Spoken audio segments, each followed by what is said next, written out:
చాచిన చేతుల వరములు నింపి మము దీవించవే మాయమ్మ.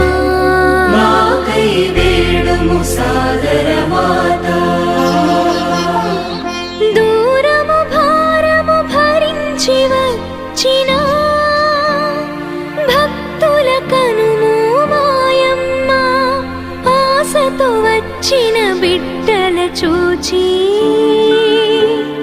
మొరలాలించుము మాయమ్మ. మాకై వేడుము సాగర